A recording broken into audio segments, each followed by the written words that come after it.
सुप्रभात विद्यार्थीगण। मेरी हिंदी व्याकरण की कक्षा में आप सबका बहुत बहुत स्वागत है। आशा करती हूँ आप सब लोग घर पर स्वस्थ और तंदुरुस्त होंगे तथा और अपनी विद्या का अध्ययन कर रहे होंगे। आपकी रोज की जो ऑनलाइन क्लासेस हो रही हैं उसमें आप अध्ययन कर रहे हैं, उसी का आज विषय है अशुद्धि शोधन। हिंदी व्याकरण में गलत उच्चारण से शब्द का अर्थ ही बदल जाता है और जब ये हमारा अर्थ बदल जाता है तो वहां पर हमारे वाक्य में अशुद्धि कहलाती है। अशुद्धि हमारे पूरे वाक्य में दो तरीके से होती है, एक शब्दों के गलत उच्चारण से और शब्दों में गलत मात्रा लगाने से, दूसरा वाक्य में गलत सर्वनाम और संज्ञा सर्वनाम विशेषण का गलत प्रयोग हमारे वाक्य को अशुद्ध बनाता है। सर्वप्रथम हम आइए देखते हैं कुछ शब्दों को जिसमें हम शुद्ध और अशुद्ध रूप देखेंगे कि कौन से अशुद्ध हैं और उन्हें किस प्रकार से शुद्ध लिखा जाता है। आइए देखिए, श्यामपट पर मैंने कुछ अशुद्ध और शुद्ध शब्द लिखे हैं। जैसे पहला शब्द है आहार, तो आहार की जगह आहार होता है। यहाँ पे आहार बड़े आ का उच्चारण होता है, आ की मात्रा विलुप्त हो जाती है, इसकी वजह से यहाँ पर हमारी मात्रा और हमारी स्पेलिंग गलत हो जाती है। दूसरा है आशीर्वाद, तो आशीर्वाद में र हमारा द पे लगेगा, आशीर्वाद इस प्रकार से लिखा जाएगा। तो ये हमारा शुद्ध रूप है और ये हमारा अशुद्ध रूप है। उसी प्रकार स्टेशन, देखिए यहाँ पर स्टेशन नहीं स्टेशन होता है, स्टेशन होता है स्टेशन नहीं होता। उसी प्रकार एड़ी एड़ी, और उसके आगे देखिए परीक्षा और परीक्षा, इसमें हमारी ई की मात्रा की अशुद्धि होती है। बीमारी और बीमारी में भी हमारी ई की मात्रा की अशुद्धि है। ऋतु, ऋतु नाम देखिए, ऋतु में री आएगा हमारा ऋतु, ये हमारा शुद्ध रूप है। दूसरा लक्ष्मण, लक्ष्मण में हमारा जो छ है वो आधा प्रयोग होगा, ये कहलाएगा लक्ष्मण। विज्ञान, तो विज्ञान में ज्ञ फॉर ज्ञानी, ज्ञानी का प्रयोग होगा। इस प्रकार से वर्णों के गलत उच्चारण द्वारा हमारी जो इस मात्राएं होती है शब्द में वो गलत हो जाती हैं, जिसकी वजह से अशुद्धि हो जाती है। कुछ अशुद्धियों का दूसरा मुख्य कारण ये भी है हमारी बोली, हमारी क्षेत्रीय बोली का भी प्रभाव हमारे वाक्य में पड़ता है। जैसे कई शब्द मराठी के होते हैं, कई बोलियां होती है गढ़वाल की, पहाड़ी बोली, कुछ होती है हमारी मराठी, गुजराती, गढ़वाली, पंजाबी, पारसी। जिस प्रकार हम अपनी मातृभाषा हमारी माँ की जो भाषा होती है उसमें वार्तालाप करते हैं, अपने परिवार में हम अपनी माँ मम्मी की भाषा का जो वार्तालाप करते हैं, जैसे पंजाबी परिवार से हैं तो वो पंजाबी शब्दों का प्रयोग करते हैं, गाड़ी को गड्डी, कुड़ी, इस तरह के शब्दों का प्रयोग करते हैं। मराठी में मुलगी, आई, इन शब्दों का प्रयोग होता है ज्यादातर, माझा, मी, इस प्रकार से। और गढ़वाली के शब्द भी कुछ भिन्न होते हैं। तो हम कई बार अपने उच्चारण पर ध्यान नहीं देते और अपनी क्षेत्रीय भाषा और हिंदी भाषा दोनों का मिश्रण करते हैं, वहां पर हमारी अशुद्धियां होती है, जिसकी वजह से हमारा वाक्य गलत हो जाता है। आइए कुछ उदाहरण के द्वारा हम इन अशुद्धियों को दूर करते हैं और अपनी अशुद्धियों को दूर कर कर इनके सही शब्दों का ज्ञान प्राप्त करते हैं। आइए अब हम अशुद्धि शोधन के कुछ वाक्यों को श्यामपट पर देखते हैं, किस प्रकार से वाक्य में अशुद्धि है और उसको हम शुद्ध करेंगे। देखिए श्यामपट पर, जैसे पहला वाक्य है उसने हाथ जोड़ा।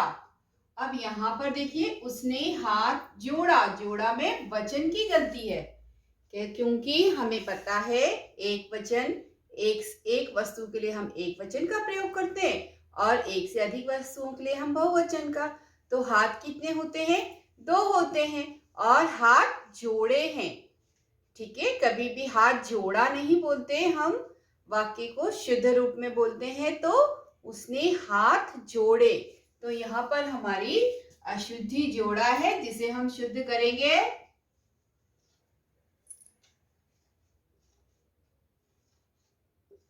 उसने हाथ जोड़े। इस प्रकार से ये हमारा वाक्य शुद्ध होगा। इसी प्रकार से हम दूसरा वाक्य देख रहे हैं, यह चादर पहन लो। तो चादर कभी पहनते हैं? नहीं, क्योंकि चादर क्या करते हैं हम? ओढ़ते हैं। तो इस वाक्य का शुद्ध रूप है यह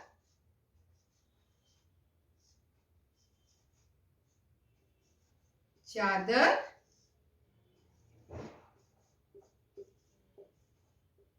ओढ़ लो। यह इस वाक्य का शुद्ध रूप है। उसी प्रकार हम तीसरा प्रश्न पूछ रहे हैं, क्या तुम आ सकेगा? अब यह वाक्य सुनने में कितना हमें अविचित्र सा लग रहा है। क्या तुम आ सकेगा, इस प्रकार से हम प्रश्न नहीं करते। हम प्रश्न के शुद्ध रूप में क्या कहेंगे? क्या तुम आ सकोगे? तो प्रश्न बनेगा हमारा, क्या तुम आ सकोगे?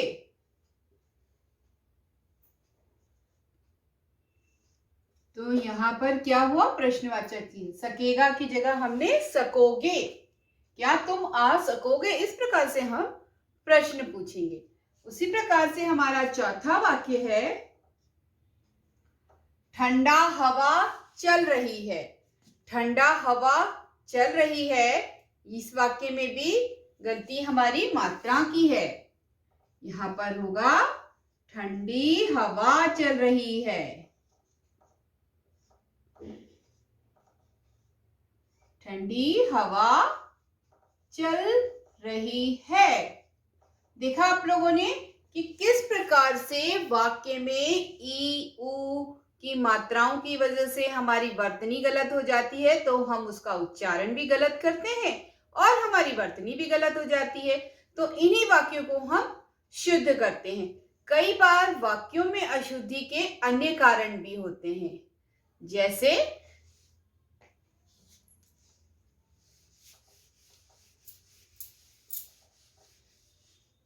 हमारे वाक्य में कई बार संज्ञा गलत होती है। संज्ञा अर्थात नाम, संज्ञा के साथ साथ गलत सर्वनाम का प्रयोग किया जाता है। आपको पता है संज्ञा के स्थान पर प्रयोग होने वाले शब्दों को क्या कहते हैं हम? सर्वनाम। तो सर्वनाम के गलत प्रयोग से भी वाक्य जो होता है हमारा अशुद्ध हो जाता है। दूसरा विशेषण, विशेषण में अशुद्धि पाई जाती है। कारक चिन्हों में अशुद्धि पाई जाती है। कारक चिन्ह वे चिन्ह होते हैं जो दो वाक्यों को जोड़ते हैं। कई बार में, से, उसका, इसका, इस तरह के वाक्यों में गलत शब्दों का या गलत कारक चिन्हों का प्रयोग होने से वाक्य अशुद्ध हो जाता है। वाक्यों को शुद्ध करते समय हमें अपनी जो उच्चारण है उस पे और अपनी वर्तनी पर दोनों पे ध्यान देना है, जिससे हमारी अशुद्धियां ना हो सके। इसके अलावा हम अशुद्ध वाक्यों को किस प्रकार से शुद्ध कर सकते हैं, एक और अभ्यास कार्य के द्वारा देखते हैं। आइए अब कुछ और वाक्यों को देखते हैं और उसमें से अशुद्ध शब्दों को रेखांकित करते हैं। जैसे मेरा पहला वाक्य है, राधा कल से बीमार है।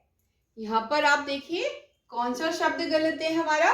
राधा कल से बीमार शब्द हमारा गलत है। यहाँ पर हमारी मात्रा की मिस्टेक है।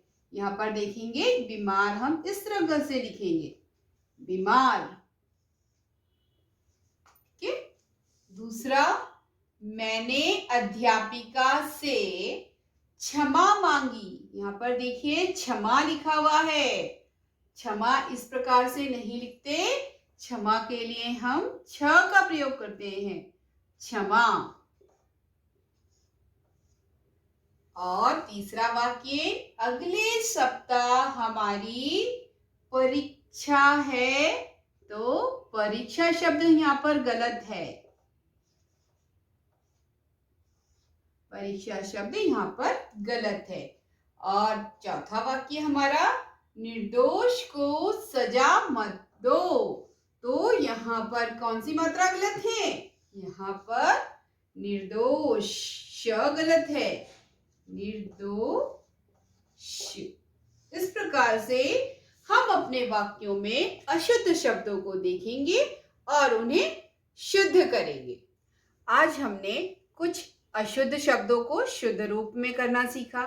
उसके अलावा वाक्यों को भी अशुद्ध से शुद्ध किस प्रकार किया जाता है, किस प्रकार उसके वचन, संज्ञा, सर्वनाम और विशेषण में बदलाव करते हैं और जिसकी वजह से हमारी अशुद्धियां हो जाती हैं, उसको शुद्ध रूप में हमने किया और इनका सही रूप देखा। इसके साथ ही आज की कक्षा में अंतिम में ये 4 पंक्तियां जिसे आप याद रखेंगे, कौन सी है? अशुद्ध बोलने को मत मुंह खोलो, शब्द सदा तुम शुद्ध ही बोलो। चंद्रमा को मत बोलो चंदर, भाषा लगेगी तब अति सुंदर। इसके साथ ही अब हम अगली कक्षा में मिलते हैं एक नए विषय के साथ। तब तक के लिए धन्यवाद।